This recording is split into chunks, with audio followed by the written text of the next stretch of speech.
Thank you for joining us on the live report. It's 12 p.m. and this Saturday afternoon we are coming to you with a big political exclusive, ladies and gentlemen. The Pawar merger, which has been spoken about for many years, first they broke up. No, let me just take that back. First they tried to form the government in a hurry with the BJP, did not work out.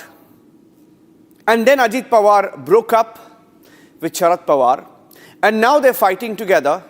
And the next step is that Sharad Pawar will officially merge with Ajit Pawar's party and they will join the NDA. So what they tried to do 6 years ago is perhaps going to be a reality in just a few weeks from now. Here are the headlines on the live report.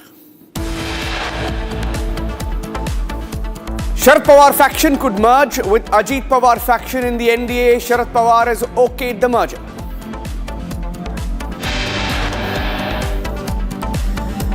Sharad Pawar reportedly wants a cabinet post at the centre for Supriya Sule if both factions are to reunite. Is the Civic Pole alliance a stepping stone to a bigger merger between NCP and NCP Sharad Pawar at the state and the national level?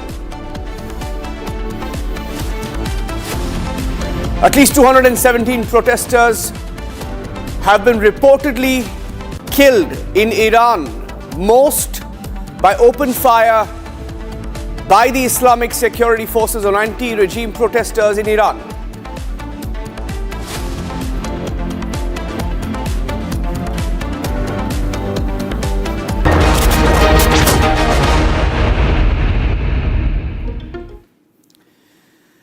Ladies and gentlemen, the big Republic exclusive news break this morning, the political news break from Maharashtra as NCP and NCP Sharad Pawar released a joint manifesto for the Pune Civic elections. They're fighting it together. We knew about that, but they were on stage, both of them together.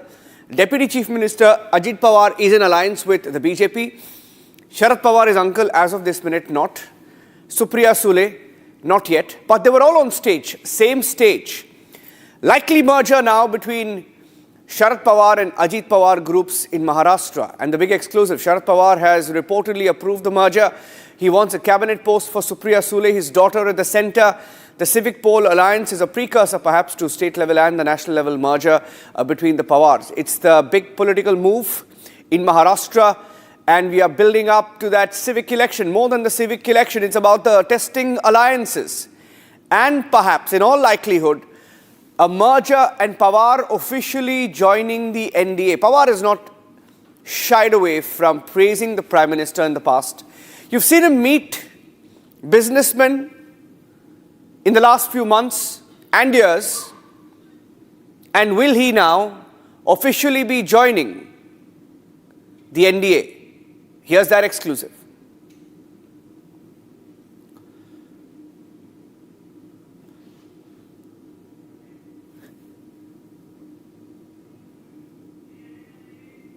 Our editor-in-chief, Arnab Goswami, who's joining us on this broadcast. Arnab, a big political move expected in Maharashtra with, of course, ripple effects here in the centre too. Ajit Pawar has made it very clear that they're going to come together for the first time for a joint political event today, later this afternoon. Yes, I think, as you said, this event is very important. It was not necessary, and it is not necessary for Supriya Sule and Ajit Pawar to share the stage for a civic poll event. Neither is it necessary to make a big song and dance about it by releasing a manifesto, appearing on stage. So the way I look at it is this is only an excuse to show unity at the highest level. It is a coming together of the Sharad Pawar group and the Ajit Pawar group. There was no need for Ajit Pawar to contest as many as 100 civic seats in BMC elections either, where they do not have a significant presence. So many things are happening together. My information is that the merger process is almost complete. The modalities have been worked out. There is a broad understanding. And that once these elections are over, it is that means the municipal elections in all the 29 places across Maharashtra and, of course, the super important BMC elections. Once that is over, sooner than later, they will announce a merger.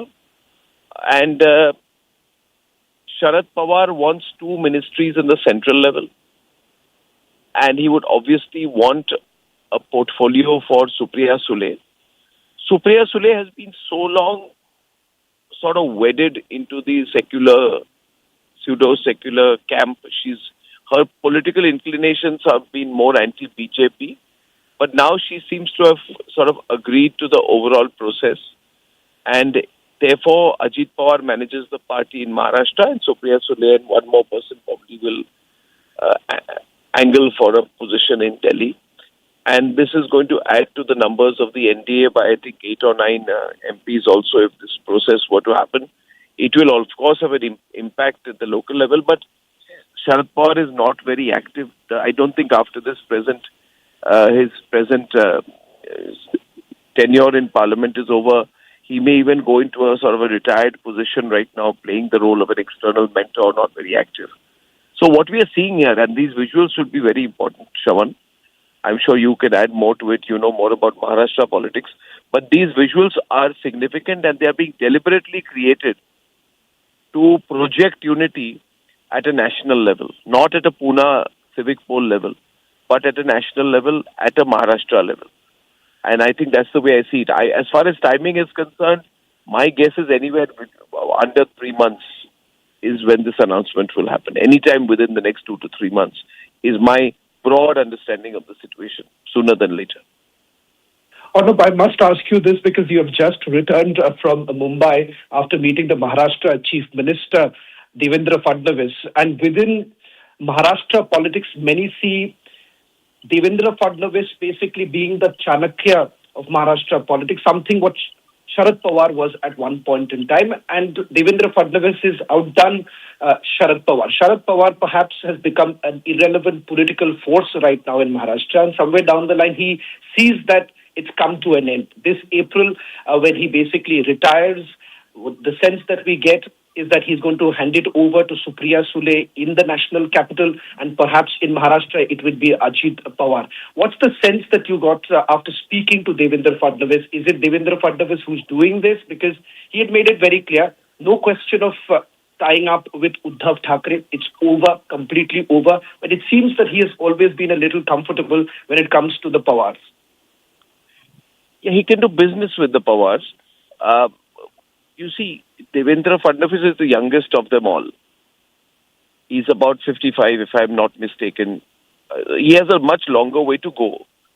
Ajit Pawar would be 10 years older than him. And Sharad Pawar would be 30 years older than him. So I think for Devendra Fadnavis is in absolutely no hurry. But you said it quite brutally. The reality is that Sharad Pawar has a lot of moral influence still. His words carry weight. But organizationally, actively and operationally, he is not really at his peak. And so, while he's not a spent force, because every word he utters will have a moral impact, but that moral impact did not show when the party split. The first sign of weakness of Sharad Pawar was when the split happened. When Praful Patel left him, he was left helpless. And so Sharad Pawar also realizes that as time passes, his ability to negotiate anything on behalf of Supriya Sule also considerably reduces. Also, it is broadly understood that Supriya Sule is much happier in Delhi political circles than in the rough and tumble of state politics, which frankly she does not understand. She's all right to come once in a while and make a speech or make an appearance like she's going to do today. But she's not really a mass ground politician. She's more a person who's comfortable in parliament and parliament committees, subcommittees, stuff like that which happens in Lutyens politics. So I think Sharad Pawar realizes that this is the best time that he can negotiate something while he's still relatively active. And that's what he's trying to do. The problem has been that Supriya Sule has never agreed, because Supriya Sule sees herself ideologically in the Congress firmament. But she's also practical. I'm sure she sees that the Congress is going pretty much nowhere. And she's got to make a career of it while she can. Arnab, just one final question before I let you go, because there is some more information that we've been able to pick up as to how exactly has this worked out. Because just about a month ago, Supriya Sule, along with the entire family, they were in the national capital. Praful Patel had flown down. Ajit Pawar was, in fact, at Sharad Pawar's residence when this entire thing was worked out. It seems that they were on the back foot, particularly in Baramati, which happens to be a stronghold of the Pawar. But it seems that Ajit Pawar was literally taking over Baramati, which perhaps would have been the biggest embarrassment at the end of a political career of Sharad Pawar, if at all he was losing his bastion. Is that the reason, the mover right Yes. now, if you really see? Yeah, you know the micro details much better, and you've said it right. I was giving the broad picture, but I think we are both saying the same thing, that Sharad Pawar is going to lose ground locally. And therefore, this is not the time for him to hold firm and refuse to negotiate. While he can negotiate a deal, while he still has some terms on his side, he's negotiating something for Supriya Sule. His blind spot here is that he feels that he's got to find a relevant position for his daughter. And therefore, that's the reason he wanted a cabinet seat. In fact, Devendra Fadnavis told us in the interview that he blames Sharad Pawar for axing his arrangement with Ajit Pawar in 2019. And the speculation is at that point of time that Sharad Pawar did not want it to go through without getting something for Supriya Sule. So for the last 5 to 6 years, Sharad Pawar has been trying to probably position Supriya in Delhi. And I think this is an opportune time. So I would be very keen to see if Sharad Pawar himself turns up at this photo opportunity. But in terms of national impact, if this does happen, then some people in the BJP will be uneasy. But the BJP will gain 8 to 9 seats in the NDA, which is something they can do with right now. Because, the dependence on any one party reduces. And after the JDU and Chandrababu Naidu, the NCP joint entity will be a force to be counted in the NDA if that were to happen. Well, thank you very much, Arnab, for bringing us the big breaking news this morning. In fact, undoubtedly, this bolsters the strength of the NDA, given the fact that about 6 to 7 NCP parliamentarians would also be coming together if the merger goes through in the next coming months. Okay, Meenakshi joining me live. Meenakshi, on record, what are they saying, and what is the likelihood of this happening anytime soon? Is there a timeline to it?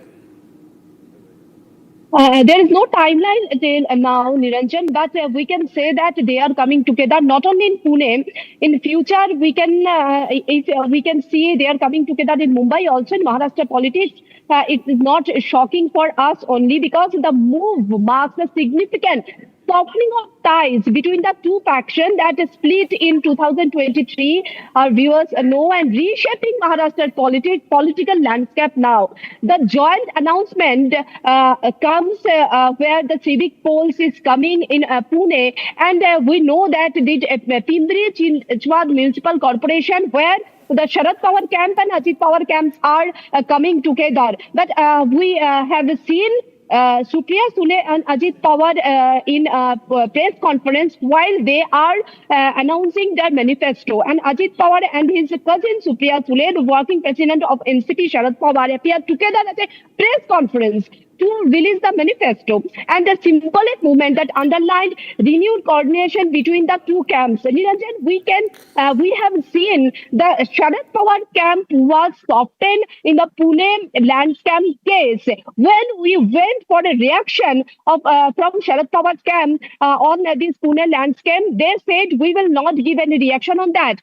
So it's now open to all. Meenakshi. Why? Yes. Meenakshi, just be with me. I think I have Anand Dubey of the Shiv Sena on the phone line. Uddhav faction. Anand Dubey जी, आप है? मेरा आवाज आ रही है आपको?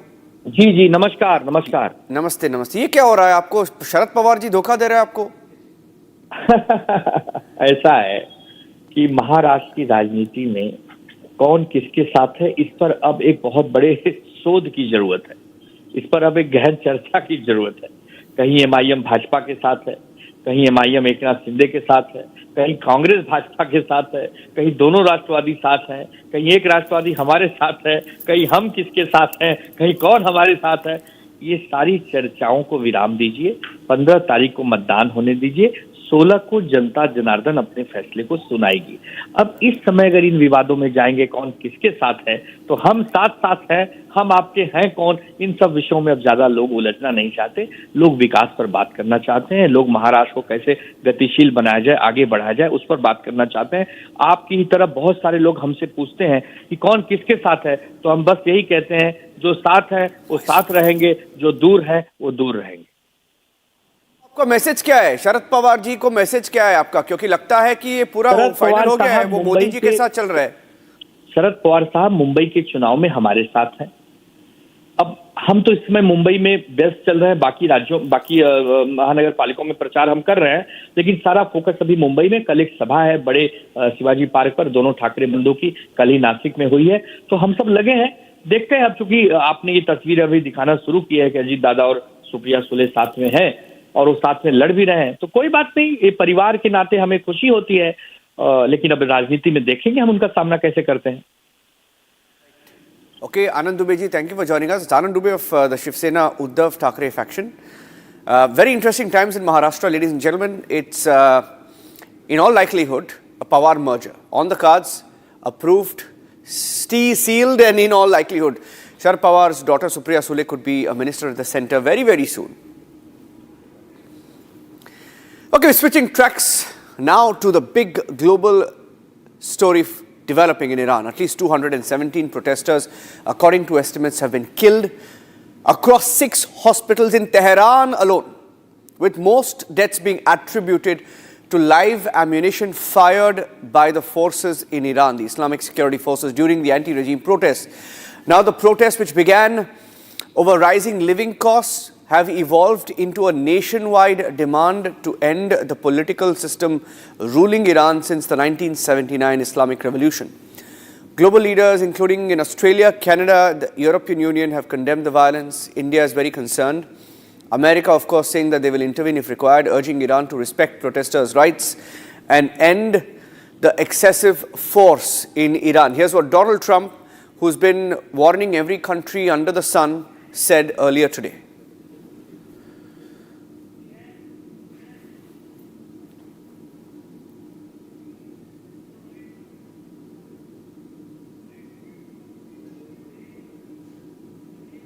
Okay, we're just going to play out that soundbite of Donald Trump now. So Iran's in big trouble. It looks to me that the people are taking over certain cities that nobody thought were really possible just a few weeks ago. We're watching the situation very carefully. I've made the statement very strongly that if they start killing people like they have in the past, we will get involved. We'll be hitting them very hard where it hurts. And that doesn't mean boots on the ground, but it means hitting them very, very hard where it hurts. So we don't want that to happen. There have been cases like this where President Obama totally backed down. But this is something pretty incredible that's happening in Iran. It's an amazing thing to watch. They've done a bad job. They've treated their people very badly, and now they're being paid back. So let's see what happens. We're watching it. So Iran's in big trouble. It looks to me that the people are taking over certain cities that nobody thought were really possible just a few weeks ago. We're watching the situation very carefully. I've made the statement very strongly that if they start killing people like they have in the past, we will get involved. We'll be hitting them very hard where it hurts. And that doesn't mean boots on the ground, but it means hitting them very, very hard where it hurts. So we don't want that to happen. There have been cases like this where President Obama totally backed down. But this is something pretty incredible that's happening in Iran. It's an amazing thing to watch. They've done a bad job. They've treated their people very badly, and now they're being paid back. So let's see what happens. We're watching it. I'm getting in a quick word from Shivam on the news updates from the newsroom. Shivam, what are the updates that you have on the death toll, especially where are these numbers coming from? If this is only Tehran, the numbers could be much higher across Iran. Definitely, the numbers vary from one media outlet to other media outlet. But what we are getting, it's a bit shocking because the other channels who are reporting around 40 deaths or so, but the actual numbers might be a lot more than that. One magazine has reported, which quotes an Iranian doctor who was treating people and those who were wounded, the protesters who were wounded there. The doctor has quoted and he has mentioned that around 200 plus people, the protesters, died in the hospitals in Tehran, in 6 Tehran hospitals. That is around 217 protesters who died during the protest. So this means the facts are not coming out. Much of it remains in Tehran. Many more protesters are facing the brutality of the regime forces. They are being tortured.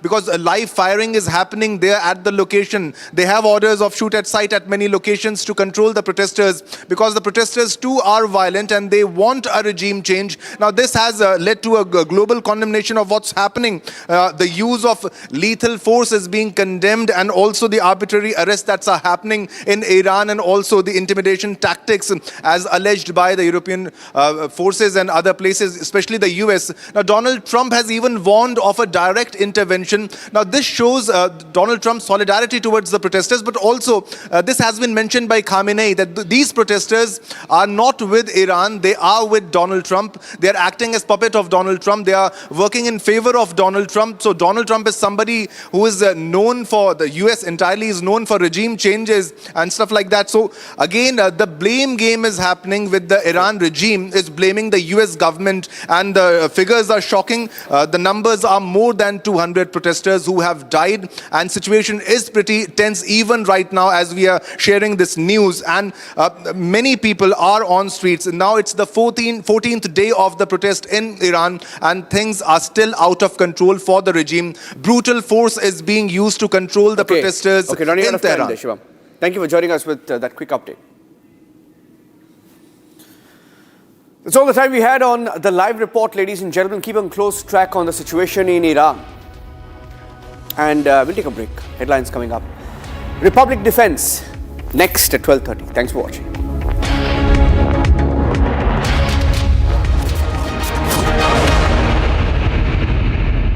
दादी के हाथों का